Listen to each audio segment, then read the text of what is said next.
Donetsk मोर्चे पर रूसी सेना को बड़ी बढ़त मिली है। क्लेश्चेवका क्षेत्र पर रूसी सेना ने कब्जा कर लिया है। रूसी युग बैटल ग्रुप ने जीता है क्लेश्चेवका। जंग में यूक्रेन के 420 सैनिकों की मौत हो गई है। ये बड़ी जानकारी युद्ध के मैदान से आ रही है। रूसी युग बैटल ग्रुप को बड़ी सफलता मिली है। यूरोप की खुफिया एजेंसियों के मुख्यालयों में मैराथन बैठकें हो रही हैं, क्योंकि रूस ने मोल्डोवा से लेकर एस्टोनिया बॉर्डर तक टैक्टिकल परमाणु हथियारों की तैनाती कर दी है। रूस ने संयुक्त राष्ट्र में कहा है कि उसकी धरती पर जिन देशों के हथियारों से हमले हो रहे हैं वो उसका वैध टारगेट है। 23 देशों की सीक्रेट रिपोर्ट है कि रूस यूरोप पर टैक्टिकल परमाणु हमले की तैयारी कर चुका है। ब्रिटिश आर्मी इंटेलिजेंस विंग ने कहा गया है कि पुतिन ने परमाणु युद्ध के 10 चरण तय कर दिए हैं। पुतिन के टारगेट फिक्स हो चुके हैं। देखिए, इंटेलिजेंस रिपोर्ट के मुताबिक पुतिन के परमाणु युद्ध के 10 चरण क्या हैं और पहला टारगेट कौन सा देश है।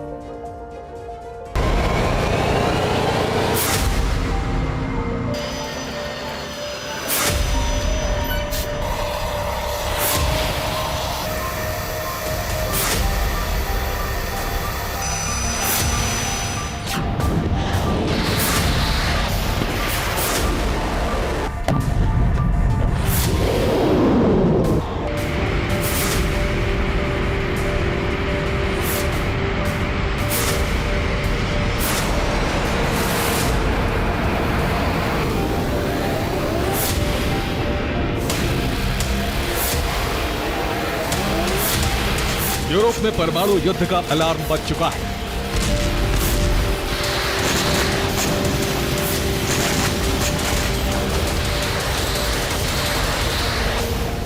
राष्ट्रपति पुतिन के आदेश के बाद रूसी सेना ने टैक्टिकल न्यूक्लियर युद्धाभ्यास शुरू कर दिया है।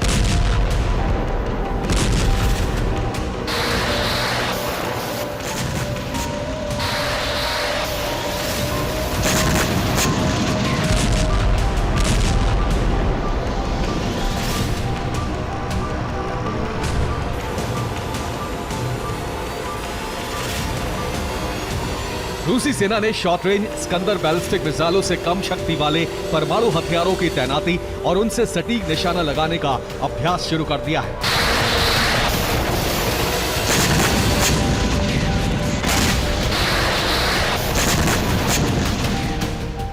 इसके साथ साथ किंजल हाइपरसोनिक मिसाइलों का इस्तेमाल भी किया जा रहा है।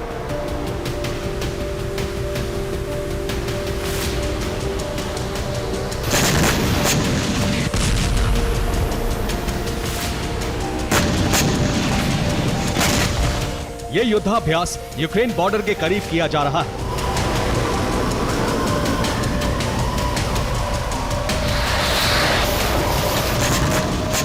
रूस का टैक्टिकल न्यूक्लियर युद्धाभ्यास सदर्न मिलिट्री डिस्ट्रिक्ट में हो रहा है। सदर्न मिलिट्री डिस्ट्रिक्ट में 13 क्षेत्र आते हैं। ये हैं Adygea, Astrakhan, Chechnya, Dagestan, Ingushetia, Kabardino Balkaria, Kalmykia, Karachay Cherkessia, Krasnodar Krai, North Ossetia Alania, Rostov, Stavropol Krai और वोल्गोग्राद। ये इलाके जॉर्जिया से लेकर यूक्रेन, लिथुआनिया, लातविया और एस्टोनिया की सीमा तक फैले हैं। इन 13 क्षेत्रों में 25,000 से ज्यादा सैनिक युद्धाभ्यास में जुटे हुए हैं।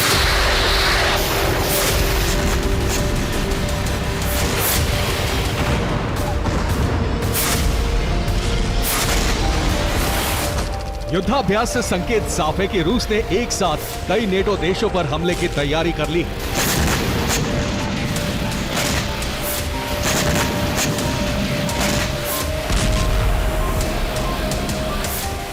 ये रूस की पश्चिमी देशों को अंतिम चेतावनी मानी जा रही है, क्योंकि रूस ने अब युद्ध का मुद्दा संयुक्त राष्ट्र में उठा दिया है।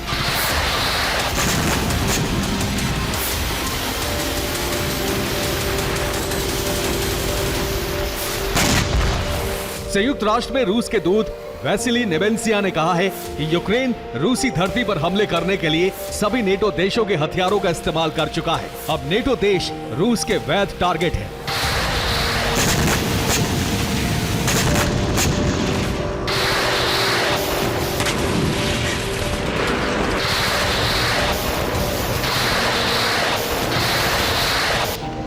रूस की न्यूक्लियर ड्रिल को इसीलिए पश्चिमी देश सबसे बड़ा खतरा मान रहे हैं।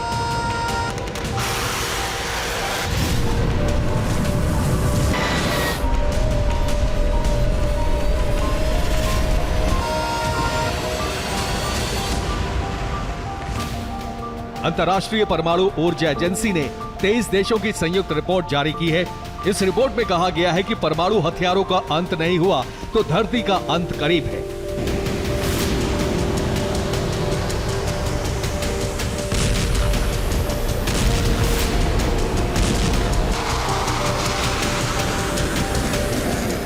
ब्रिटिश आर्मी इंटेलिजेंस ने भी यह दावा किया है कि पुतिन बहुत जल्द परमाणु युद्ध शुरू कर सकते हैं।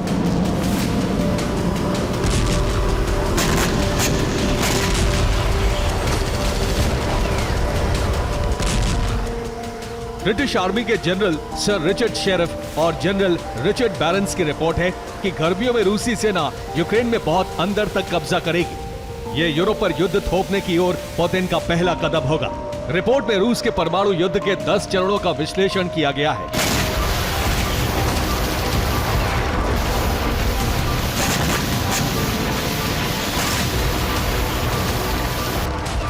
यानी खार्किव की जंग छेड़ रूस परमाणु युद्ध का पहला चरण शुरू कर चुका है। अब रिपोर्ट के मुताबिक रूस के अगले कदम क्या होंगे, ये जानिए।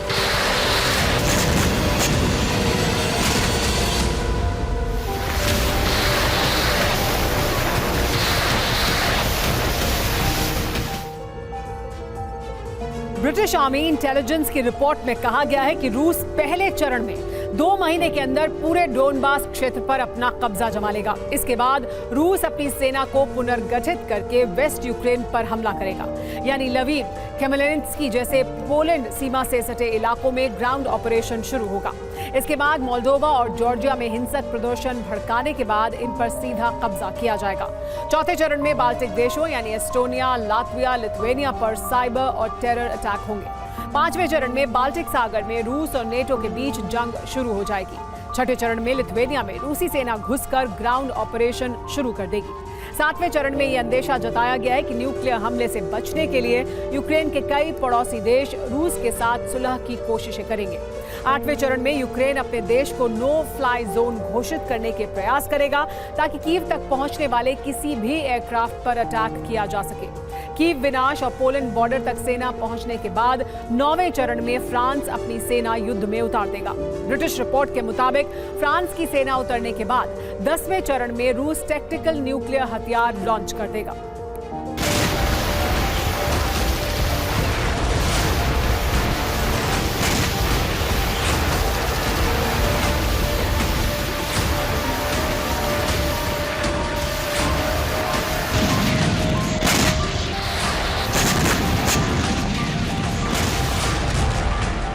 दस चरणों में पुतिन के परमाणु युद्ध की रूपरेखा तैयार हो चुकी है, जिसका पहला चरण कीव और खार्किव पर हमलों के साथ शुरू हो चुका है।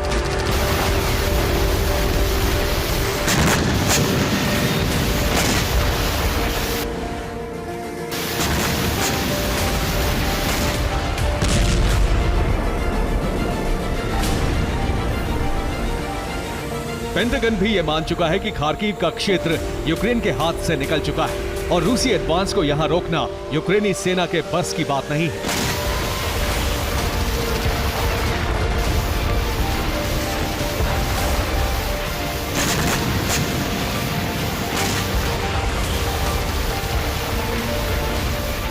इसीलिए जेलेंस्की ने सीधे नेटो से जंग में उतरने की मांग की है।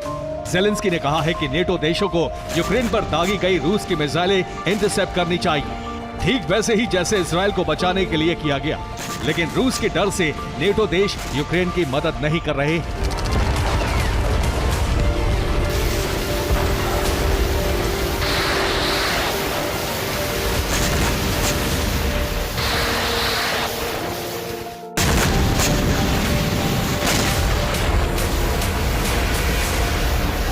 इस आशंका को खारिज नहीं किया जा सकता है। अगर नेटो देशों ने रूसी मिसाइलों को इंटरसेप्ट करना शुरू किया तो रूस किसी भी देश को सीधा टारगेट बना सकता है।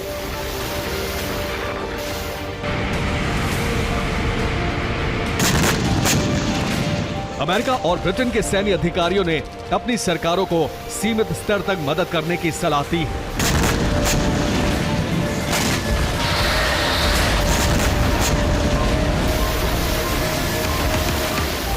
ये है अमेरिका के joint chief of staff chairman Charles brown. इनकी रिपोर्ट है कि यूक्रेन में सेना भेजना वियतनाम युद्ध से भयंकर स्थिति में फंसना होगा। रूस सेना भेजने वाले देश पर सीधे हमला कर सकता है।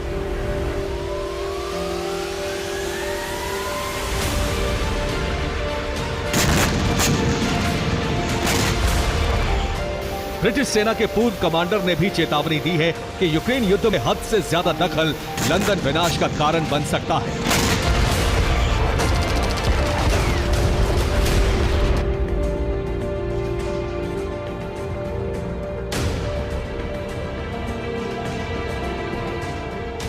ब्रिटिश कमांडर ने कहा है कि रूस की साधारण मिसाइलें रोकने की सटीक क्षमता भी ब्रिटेन के पास नहीं है और रूस की KH-101 जैसी मिसाइलें 90 मिनट में लंदन पहुंच सकती हैं।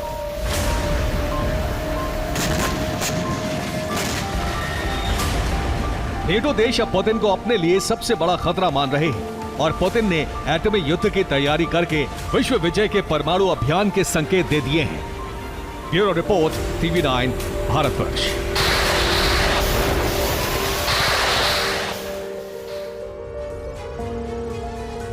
इस वक्त की बड़ी खबर खेरसौन से। खेरसौन में रूसी ड्रोन यूनिट के हमले।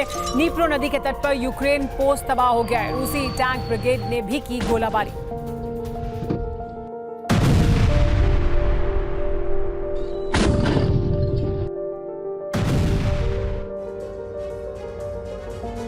रईसी की मौत के बाद तेहरान में प्रॉक्सी सम्मेलन हुआ जिसमें कई ईरान समर्थित संगठनों के प्रमुख और बड़े लीडर्स शामिल हुए। जानते हैं क्यों? रईसी की मौत का प्रतिशोध लेने के लिए, इजराइल अमेरिका से इंतकाम लेने के लिए और इसी कड़ी में बीती रात यमन में अमेरिका के रिपर ड्रोन का दहन किया गया। ईरानी मिसाइलों के जरिए हूती ने बाइडेन के उड़न दस्ते का शिकार किया। तो क्या इस हमले के साथ ही रईसी की मौत का प्रतिशोध शुरू हो चुका है? क्या इजराइल विनाश का ब्लूप्रिंट तैयार हो चुका है? देखिए इस रिपोर्ट में।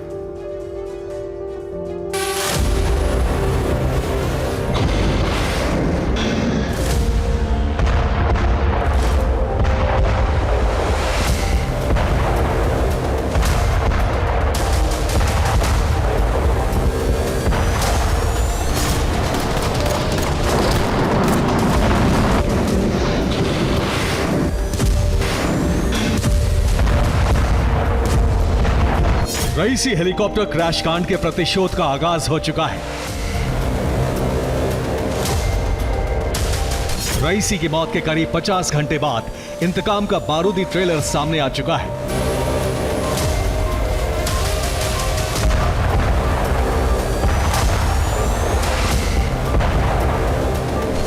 और जानते हैं, ये बदला ईरान ने नहीं बल्कि यमन में मौजूद ईरान के प्रॉक्सी संगठन हूती ने लिया, वो भी ईरानी मिसाइल के विध्वंसक प्रहार से।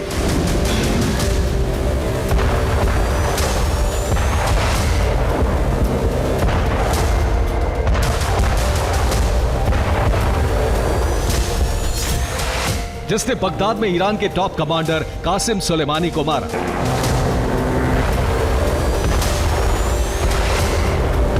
जिसने काबुल में अलकायदा चीफ जवाहिरी को ढेर किया।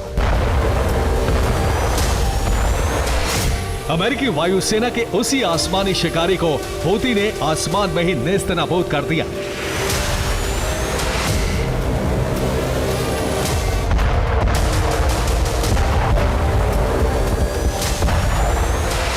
मिसाइल हमले में अमेरिका के MQ-9 रीपर ड्रोन को तहस नहस कर दिया।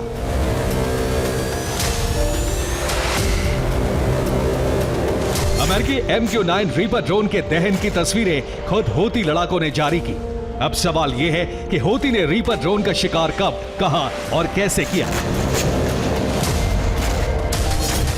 तो आपको बता दें कि पूर्वी अफ्रीका के जिबूती आइलैंड पर मौजूद अमेरिकी एयरबेस से MQ-9 रीपर ड्रोन ने उड़ान भरी और जैसे ही अदन की खाड़ी से होते हुए अमेरिकी ड्रोन यमन के अल बायदा इलाके की तरफ बढ़ा। हूती लड़ाकों ने MQ-9 ड्रोन पर सरफेस टू एयर मिसाइलों से हमला बोला। बस फिर क्या, पलक झपकते ही आसमान में अमेरिकी ड्रोन के परखच्चे उड़ गए। जोरदार ब्लास्ट के साथ MQ-9 ड्रोन का मलबा जमीन पर आ गिरा।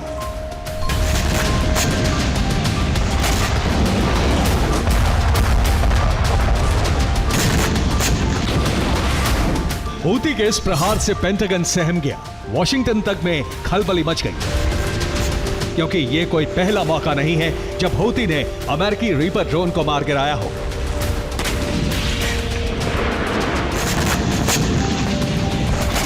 आप ये जानकर हैरान रह जाएंगे कि अब तक हूती ने 5 MQ-9 रीपर ड्रोन मार गिराए हैं। महज 7 महीनों के भीतर हूती ने 5 ड्रोन ध्वस्त किए। एक MQ-9 रीपर ड्रोन की लागत करीब 250 करोड़ है।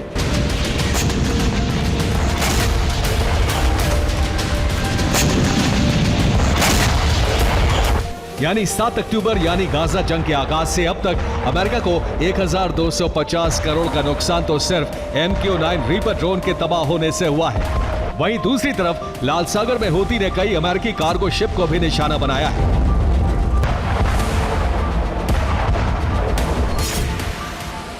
लेकिन सबसे ज्यादा हैरान करने वाली बात यह है कि आखिर कैसे हूती लड़ाके इतनी आसानी से MQ-9 रीपर ड्रोन को टारगेट कर रहे हैं। ऐसे एक के बाद एक रीपर ड्रोन को मिसाइल हमले में तबाह कर रहे हैं, जबकि अमेरिका ही नहीं बल्कि पूरी दुनिया MQ-9 रीपर ड्रोन को आसमान का सबसे जबरदस्त लड़ाका मानती है। करीब 250 करोड़ की लागत वाले इस अमेरिकी ड्रोन की खासियत, ताकत और क्षमता क्या है, जिसके चलते इसे दुनिया का सबसे घातक बारूदी उड़नदस्ता माना जाता है, ये भी जान लीजिए। मसलन रिपर ड्रोन की बड़ी खासियत यह है कि अमेरिका का ये आसमानी शिकारी जासूसी के अलावा अटैक और डिफेंस करने की क्षमता से भी लैस है। MQ-9 रिपर ड्रोन की 367 किलोमीटर प्रति घंटे की रफ्तार से आसमान में उड़ान भरने की क्षमता है। अब बात इसमें लगे घातक हथियारों की करते हैं। रिपर ड्रोन में 4 AGM-114 हेलफायर मिसाइल लगी होती है, जो कि लेजर गाइडेड है। इसके अलावा ड्रोन में टारगेटिंग सिस्टम, विजुअल सेंसर और हाईटेक कैमरे भी लगे होते हैं। ये ड्रोन करीब 1701 किलो वजनी विस्फोटक साथ ले जाने की क्षमता रखता है। MQ-9 रिपर ड्रोन अधिकतम 50,000 फीट तक की ऊंचाई तक उड़ान भर सकता है। रिपर ड्रोन एक मानव रहित UAV है, जिसे कंट्रोल रूम में 2 रिमोट पायलट और एक सेंसर ऑपरेटर चलाते हैं। अपनी एक उड़ान में रिपर ड्रोन करीब 1851 किलोमीटर तक की दूरी तय कर सकता है।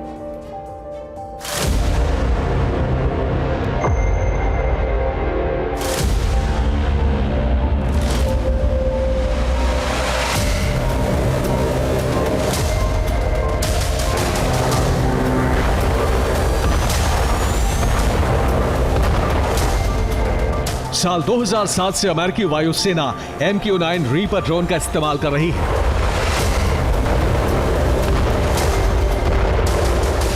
अब तक इस ड्रोन ने कई खतरनाक मिशन को भी बखूबी अंजाम दिया है।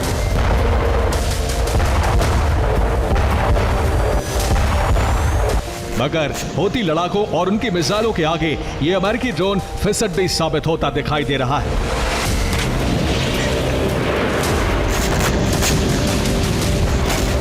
गौर करने वाली बात यह है कि हूती की तरह एक और ईरान समर्थित संगठन विध्वंसक तेवर अपनाए हुए है, और वो है इस्लामिक रेजिस्टेंस, जिसका सीरिया और इराक में दबदबा है। जानते हैं, एक बार फिर इस्लामिक रेजिस्टेंस ने इजराइल पर बारूदी प्रहार किया।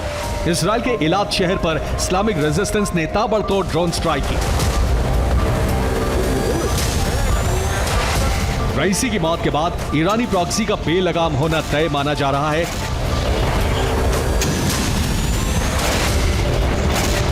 और शायद इसकी शुरुआत हूती और इस्लामिक रेजिस्टेंस ने अपने हमलों के साथ कर दी है। मगर इसी बीच दावा यह किया जा रहा है कि रईसी की मौत का बदला लेने के लिए ईरान में इजराइल विनाश का ब्लूप्रिंट तैयार हो चुका है, और इसी ब्लूप्रिंट पर मोहर लगाने के लिए तमाम प्रॉक्सी संगठनों के मुखिया तेहरान पहुंच चुके हैं। ये तस्वीरें तेहरान की हैं, जहां ईरानी प्रेसिडेंट रईसी के अंतिम संस्कार से जुड़ी तैयारियां की जा रही हैं, और रईसी के अंतिम संस्कार में शामिल होने के लिए हमास के चीफ इस्माइल हानिया और हिजबुल्लाह के deputy general secretary Naim Qassem Tehran पहुंचे। हमास चीफ इस्माइल हानिया ने तो ईरान के सुप्रीम लीडर खामेनेई से मुलाकात भी की। दावा किया जा रहा है कि दोनों नेताओं के बीच घंटों बातचीत हुई। इतना ही नहीं, दावा यह भी किया जा रहा है कि कताइब हिजबुल्लाह के लीडर कैस अल खजैल भी तेहरान में मौजूद। 23 जून को ईरानी प्रेसिडेंट रईसी को दफनाया जाएगा। ऐसे में ये आशंका जताई जा रही है कि 23 जून के बाद ईरान और उसके प्रॉक्सी संगठन इजराइल और अमेरिका के खिलाफ जंग का ऐलान कर सकते हैं। मतलब अगले 24 घंटे बाद अरब में महाजंग का आगाज तय है। Bureau report, TV9 Bharat. इस वक्त की बड़ी खबर, ईस्टर्न फ्रंटलाइन पर रूस के MLS हमले, यूक्रेन के कई मोर्चों पर रॉकेट से तबाह कर दिया गया। 30 से ज्यादा यूक्रेनी सैनिकों की मौत हो गई।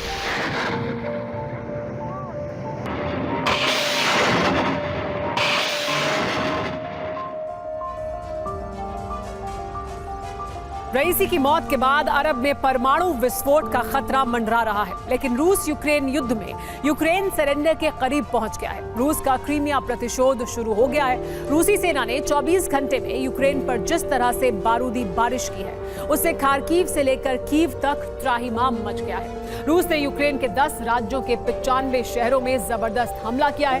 इसी के बाद पेंटागन को यह कहने पर मजबूर होना पड़ा कि अब यूक्रेन खार्किव को नहीं बचा पाएगा।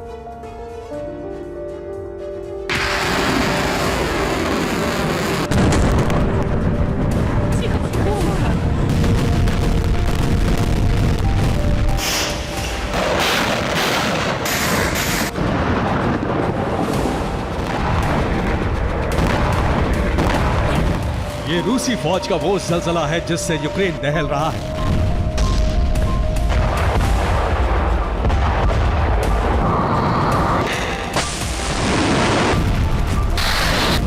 यह पुतिन सेना का क्रीमिया बदला है जिसमें यूक्रेन भस्म हो रहा है। यह विनाश की नई बारिश है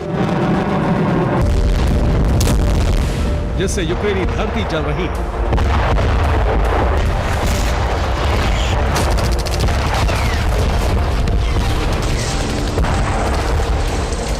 यूक्रेनी फोर्स ने क्रीमिया में गोरिल्ला घात किया।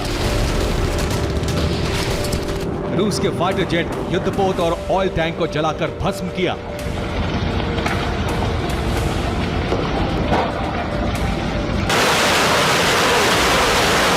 तो क्रेमलिन ने अपनी सेना को यूक्रेन का वजूद मिटाने का आदेश जारी कर दिया।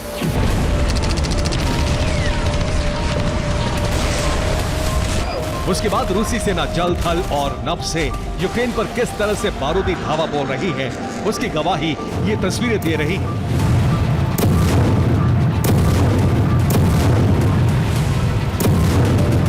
वॉर जोन से आई रिपोर्ट के मुताबिक 24 घंटे में रूस ने यूक्रेन में अब तक का सबसे बड़ा हमला कर दिया। रूस का यह हमला इसलिए विध्वंसक माना जा रहा है क्योंकि रूस ने एक ही दिन में करीबन 95 से ज्यादा जगहों पर ये हमले किए हैं।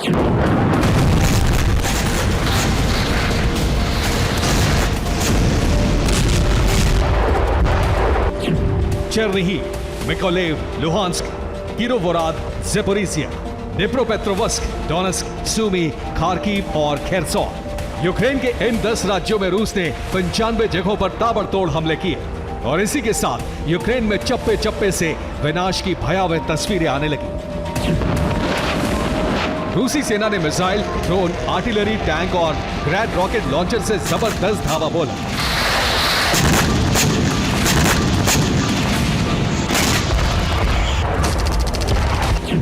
रूसी रक्षा मंत्रालय के मुताबिक रूस ने कुछ ही घंटों के भीतर 56 ड्रोन दागे।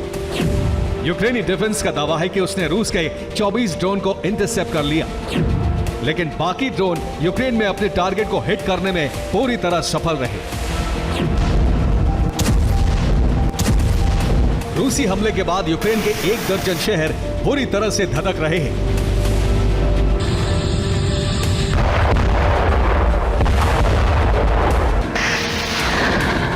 डोनेस्क में रूसी सेना ने MLS से इस तरह विध्वंसक प्रहार किया।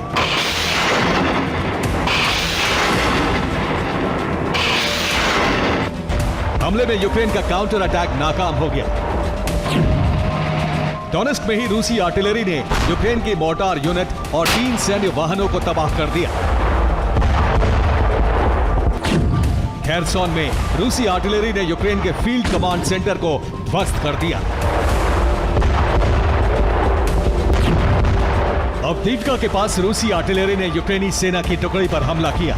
यूक्रेन के कई सैनिक खत्म हो गए।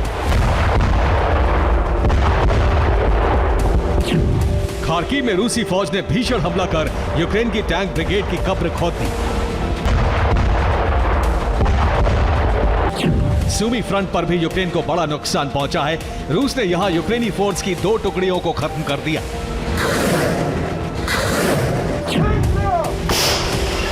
ज़ेपोरिज़िया में रूसी सेना के जपाट ग्रुप ने होवित्ज़र से धावा बोलकर यूक्रेन के 3 पोस्ट को तहस नहस कर दिया।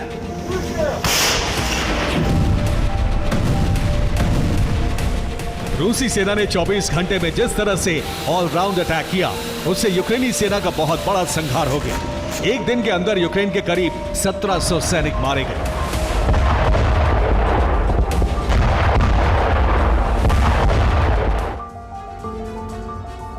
रूस ने 24 घंटे के अंदर यूक्रेनी सेना का कितना बड़ा संहार किया, अब इसे समझ लीजिए। रूसी हमले में सेमीओनाव्का में 420 यूक्रेनी सैनिक मारे गए। डोनेस्क में 325 तो खार्किव में 245 यूक्रेनी सैनिकों का अंत हो गया। ज़ापोरिज़िया में रूस के विध्वंसक हमले में यूक्रेन के 188 सैनिक खत्म हो गए, तो चेर्निहिव में 113 और खेरसोन में यूक्रेन के 105 जवान ढेर हो गए। लुहांस्क में रूस ने यूक्रेनी सेना के 103 जवानों को खत्म कर दिया। अवदिव्का में 100 यूक्रेनी सैनिक मारे गए, तो सूमी में 77 यूक्रेनी फाइटर का अंत हो गया। और इस तरह से सिर्फ 24 घंटे के अंदर ही करीब 10 मोर्चों पर यूक्रेन के कुल 1676 सैनिकों का संहार हो गया।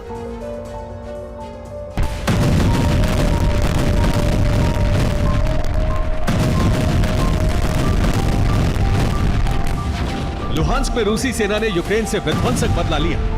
लुहांस्क में 2 दिन पहले यूक्रेन ने रूस के ऑयल डिपो को तबाह किया था।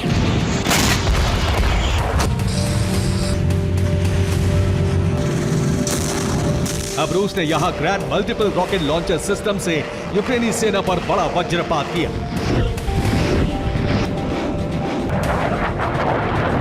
वोवचांस्क फ्रंट पर रूस ने 1.5 टन के ओडैप 1500 ग्लाइड बम से विस्फोट किया। हमले में यूक्रेनी सेना से जुड़ी इमारत मलबा बन गई। अवदिव्का में रूस की टैंक बटालियन बारूद उगलते हुए यूक्रेनी सेना के गढ़ में घुस गई। दोनों तरफ से काफी देर तक वार पलटवार हुआ। आखिरकार जीत रूसी सेना की हुई। अवदिव्का में रूस यूक्रेनी सेना के ड्रोन हमलों को इस तरह से नाकाम कर रहा है। रूसी सेना न सिर्फ अपने ठिकानों की सुरक्षा कर रही है, बल्कि आसमान से यूक्रेन पर आफत की बरसात कर रही है। रूसी सेना ने युद्ध के मैदान में KA-52M हेलीकॉप्टर से बम वर्षा की, तो रूस के सुखोई 25 ने एक झटके में यूक्रेनी सेना की कमर तोड़ दी।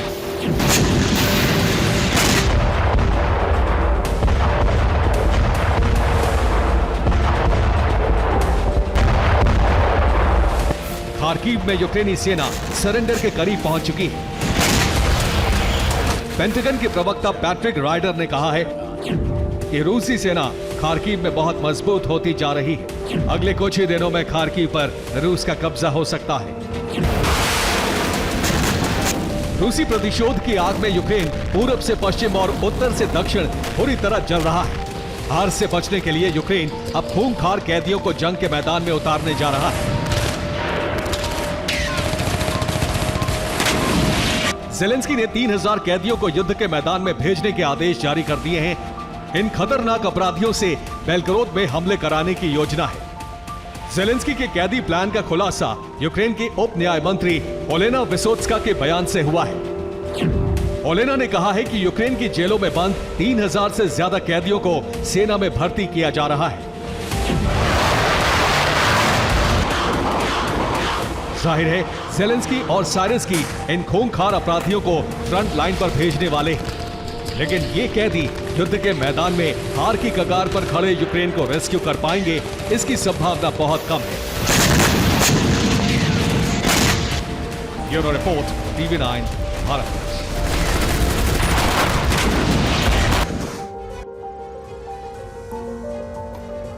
अमेरिका अपने न्यूक्लियर प्रोग्राम को लेकर कुछ बड़ा करने जा रहा है, इसलिए उसने नेवादा न्यूक्लियर लैब में एक अहम परमाणु स्टेप आगे बढ़ाया है। जिसके जवाब में रूस ने कैलिफोर्निया के एकदम पास एटमी युद्धपोत उतार दिया है, जिससे न्यूक्लियर हाइपरसोनिक मिसाइल का टेस्ट किया जा सकता है। यानी अब परमाणु कार्यक्रम को लेकर रूस और अमेरिका भिड़ने वाले हैं, जिसका दायरा जमीन से लेकर अंतरिक्ष तक है। यानी युद्ध भड़का तो पूरे यूरोप से लेकर अमेरिका तक तबाही मचनी तय है।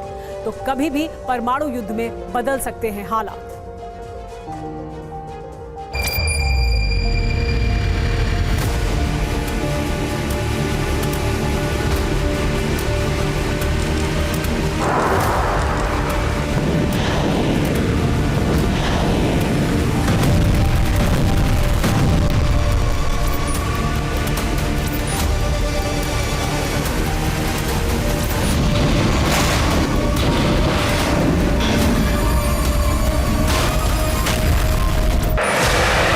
यूक्रेन पर रूस जल्द कब्जा कर सकता है,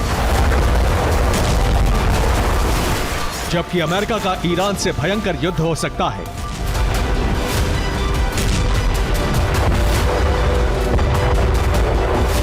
दोनों ही देश कभी भी टकरा सकते हैं और यह टकराव कभी भी एटमी युद्ध में बदल सकता है।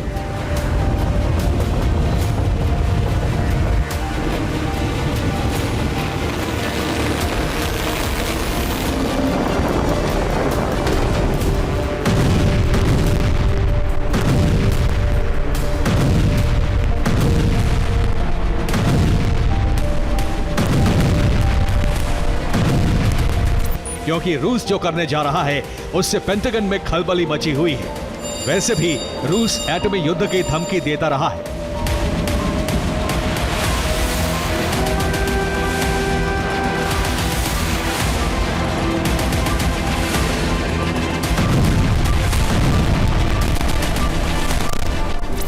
अब सवाल उठ रहा है, क्या रूस का अगला कदम पूरी दुनिया को तीसरे विश्व युद्ध में ढकेल देगी?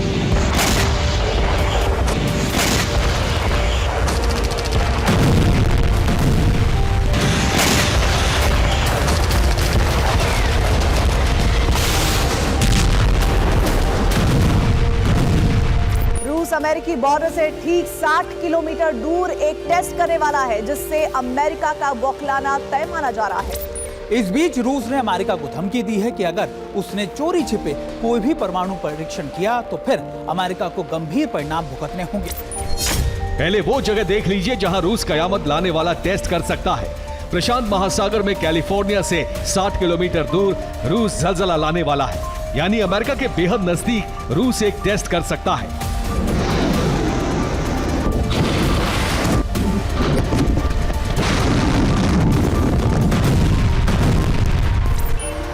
रूस की तरफ से यह टेस्ट एक वॉर एक्सरसाइज के बीच में होगा, जिसे रूस प्रशांत महासागर में 18 मई से 26 मई के बीच कर रहा है। रूस के वॉरशिप, सबमरीन, बॉम्बर और छोटे जहाज ठीक अमेरिका की समुद्री सीमा के पास जा पहुंचे हैं।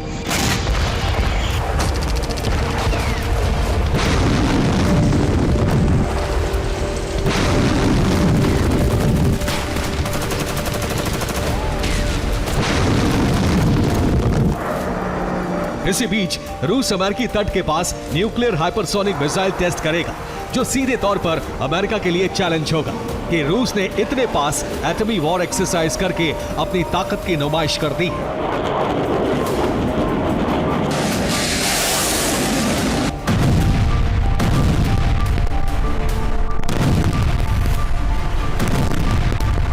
रूस की न्यूक्लियर वॉर एक्सरसाइज अमेरिका को सीधी धमकी है कि अगर अमेरिका ने अपना परमाणु कार्यक्रम आगे बढ़ाया तो रूस भी परमाणु विस्फोट करने से नहीं चूकेगा।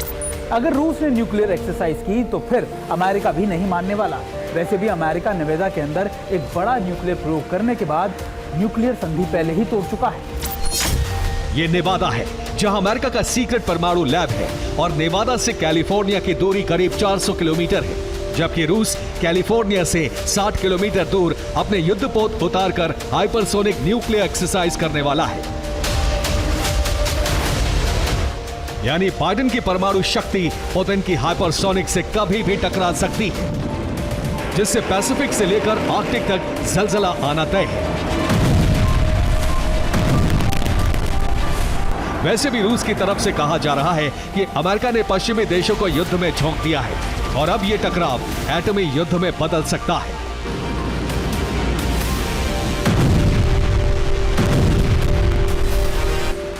रूस ने पिछले 2 साल में कई हाइपरसोनिक मिसाइल टेस्ट किए हैं, लेकिन इस बार जो रूस कर रहा है वो पेंटागन के लिए मुसीबत भरी खबर है, क्योंकि प्रशांत महासागर में युद्ध का मोर्चा खुल सकता है।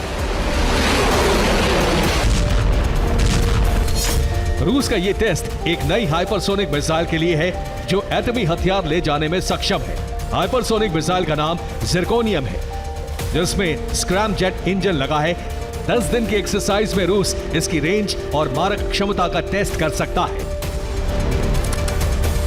दुनिया भर के डिफेंस एक्सपर्ट्स इसे रूस का अमेरिका को जवाब मान रहे हैं, क्योंकि 2 दिन पहले नेवादा न्यूक्लियर लैब में अमेरिका ने परमाणु परीक्षण से जुड़ा एक अहम स्टेप पूरा किया है, जिसे एटमी डील को तोड़ना माना जा रहा है।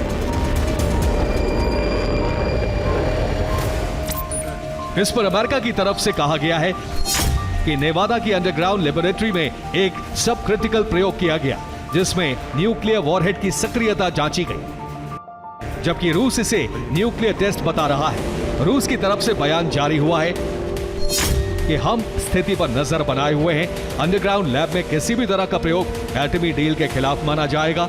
हमें इंतजार है कि अमेरिकी रक्षा मंत्रालय इस पर पूरा सच सामने रखे। हालांकि रूस ने परमाणु हथियारों की क्षमता से जुड़ा टेस्ट बताया है, जो बेहद खतरनाक है, जबकि अमेरिका इसे 1992 में किए टेस्ट का ही हिस्सा बताता है। इसी वजह से रूस ने समंदर में हाइपरसोनिक न्यूक्लियर प्रोग्राम बढ़ाने का इरादा किया, जिससे पेंटागन बौखला गया है।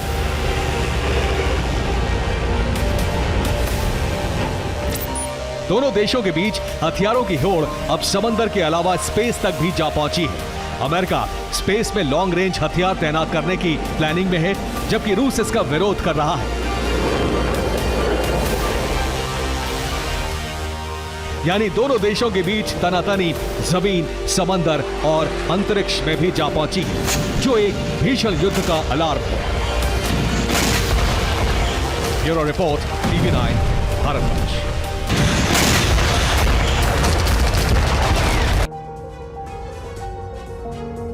नेटो सेनाएं रूस को घेरने के लिए उसके पड़ोसी देशों की जमीन पर बेस बना रही हैं। बाल्टिक देशों के साथ साथ फिनलैंड के द्वीपों पर नए बेस बनाए गए हैं। लेकिन अब रूस ने नेटो को घेरने के लिए प्लान ब्लू जोन एक्टिवेट कर दिया है। पुतिन ने बाल्टिक सागर में अपनी समुद्री सीमा बदलने का ऐलान कर दिया है। इसका मतलब यह है कि बाल्टिक सागर से सटे देशों की समुद्री सीमा को रूस अपने क्षेत्र में मिला रहा है। पुतिन बाल्टिक सागर में ऐसा क्यों कर रहा है, इसके पीछे रणनीति क्या है और इसके परिणाम क्या हो सकते हैं, इस रिपोर्ट में देखिए।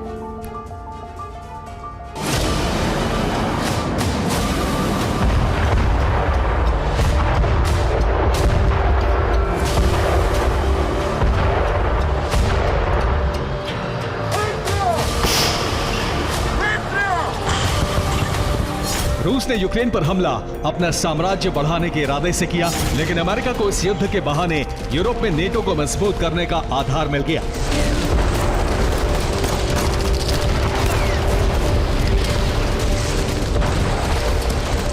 यूक्रेन पर हमले के बाद यूरोप में रूस का डर फैला, तो फिनलैंड और स्वीडन जैसे देशों ने नेटो सदस्यता के लिए एड़ी चोटी का जोर लगा दिया और अब वो नेटो संगठन का हिस्सा है।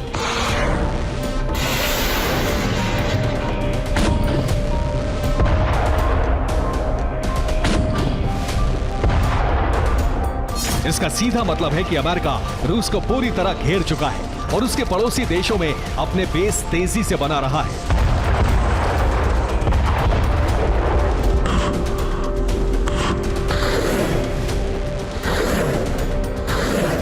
रूस ने अब नेटो के विस्तार को रोकने के लिए बाल्टिक सागर प्लान तैयार किया है।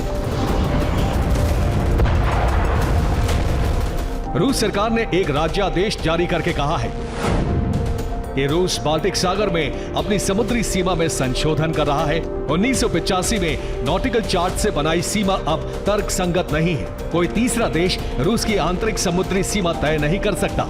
रूस खुद बाल्टिक सागर में समुद्री सीमा का निर्धारण करेगा।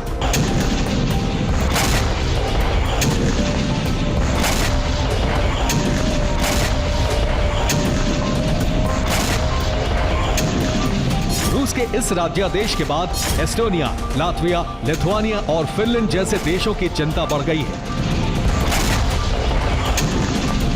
लिथुआनिया के विदेश मंत्रालय ने कहा है कि रूस ने यह कदम जानबूझकर पड़ोसी देशों को धमकाने के लिए उठाया है। ये पड़ोसी देशों और उनके समाज के लिए खतरनाक है। रूस ने सोच समझकर बाल्टिक रणनीति तैयार की है। रूस बाल्टिक सागर में अपना बफर जोन बढ़ा रहा है।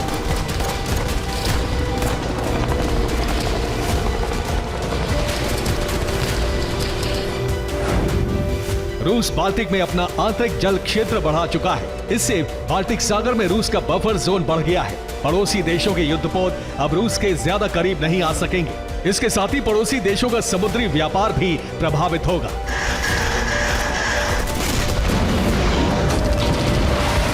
रूस को यह कदम इसलिए उठाना पड़ा है क्योंकि स्वीडन, फिनलैंड और तीनों बाल्टिक देशों की जमीन पर अमेरिका ने सैन्य तैनाती कर दी है।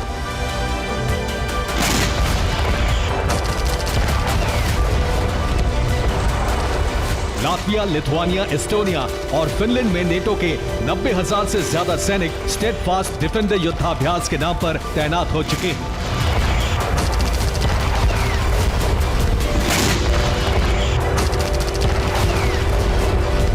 स्वीडन और फिनलैंड के नेटो सदस्य बनने के बाद बाल्टिक सागर में भी अमेरिका ने रूस पर शिकंजा कस दिया है।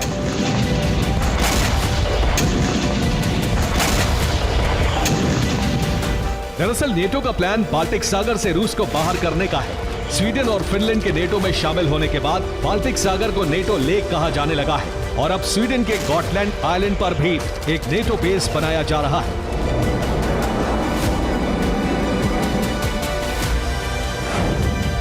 बाल्टिक सागर में बीचों बीच गॉटलैंड आइलैंड पड़ता है। गॉटलैंड पर नेटो मिलिट्री बेस बनाकर रूस का कारोबारी रूट और सैन्य रूट दोनों ब्लॉक करना चाहता है, क्योंकि बाल्टिक से लगे सारे देश नेटो सदस्य बन चुके हैं। अब गॉटलैंड से शुरू होकर बाल्टिक देशों से होते हुए पोलैंड, फिर जर्मनी, नॉर्वे, स्वीडन होते हुए फिनलैंड की खाड़ी तक रूस का सारा रूट ब्लॉक हो जाएगा। यानी एक ऐसा घेरा बन जाएगा जिसमें रूस का सीधा मुकाबला नेटो से होगा।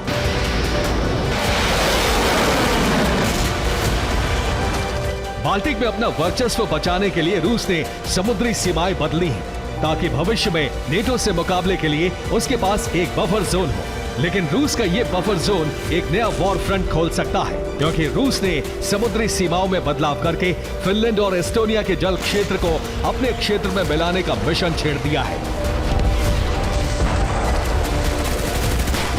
Bureau report, TV9 Bharatvarsh.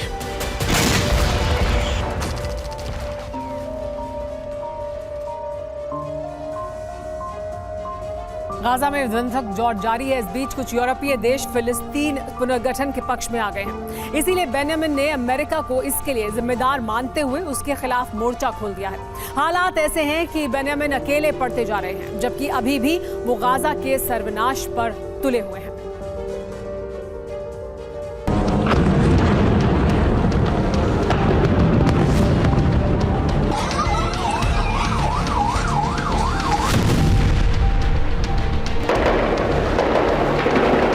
अब यही राफा का मुस्तकबिल है।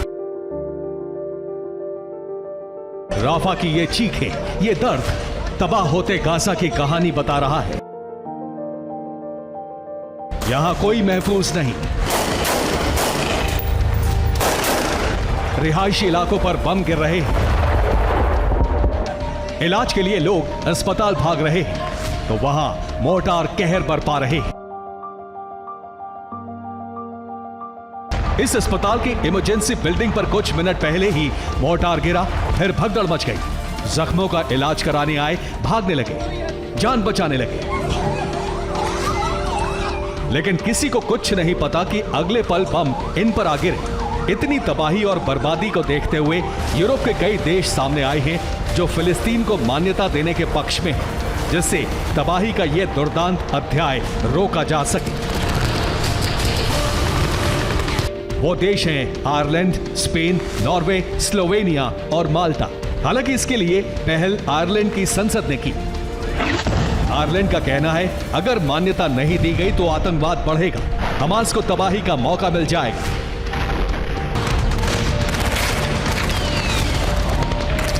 फिलिस्तीन को मान्यता की आवाज उठने से इजराइल तमतमा गया है। बेंजामिन नेतन्याहू ने कहा है, इजराइल कभी भी गाजा का प्रशासन वहां के लोगों को नहीं सौंपेगा। मेरे पास गाजा के लिए एक प्लान है, लेकिन पहले हमास से मुक्ति पानी है।